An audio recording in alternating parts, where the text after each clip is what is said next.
Тикнати од огромниот интерес кој лани го предизвика наградниот конкурс за ликовни и литературни творби на тема Рождество Христово, Божикната радост во нашиот дом, надлежните од црквата Света Петка во Прилеп деновиве го распишаа и годинашниот конкурс. Конкурсот ќе биде отворен до 18 декември, а право на учество имаат сите ученици од прилепските основни училишта.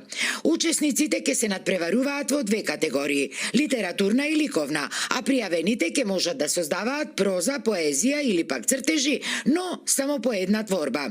Целта на конкурсот е приближување на празникот до срцата на децата, но и преку уметноста да го развиваат својот креативен потенцијал, вели отец Љупче Петрески, старешина на црквата Света Петка.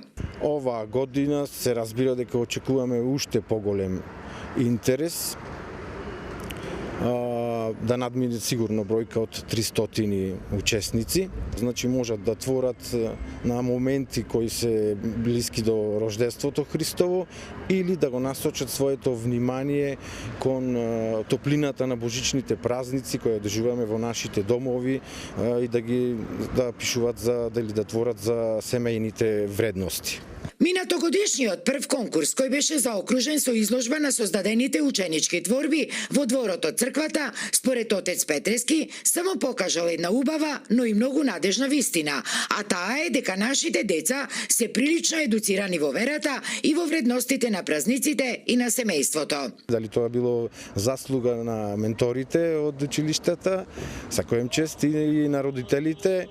Се пофали родители дека и покрај нивните деца за овој настан научили доста работи за Рождеството Христово и така навистина еден воспитно образовен настан за сите, и за младите и за повозрастните генерации, да се запознаат одблиску со настаните, со моментите околу Рождеството Христово и наистина да го доживеат тој божичен празничен дух.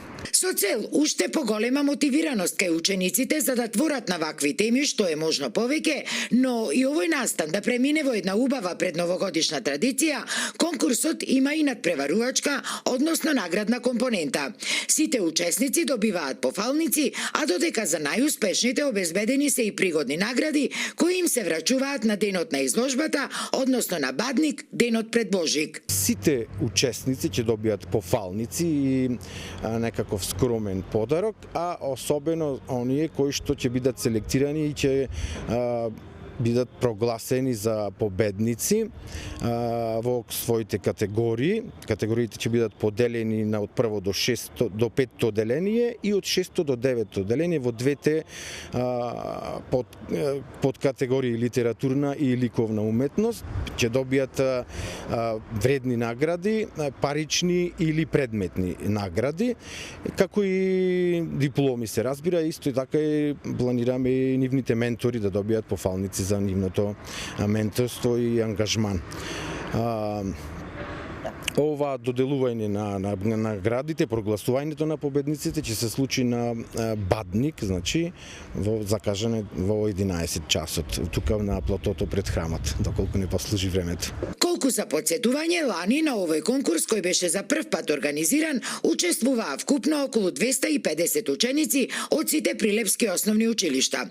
Од црквата Света Петка уверуваат дека ќе продолжат со организирањето на вакви настани, бидејќи како што велат, се водат од идејата да ги привлечат младите кои се во фокусот на нивните активности со цел во овој храм да се создаде една атмосфера на духовност и инспирација, каде што духовноста и уметноста ќе коегзистираат и ќе владее атмосфера на љубов и заедништво.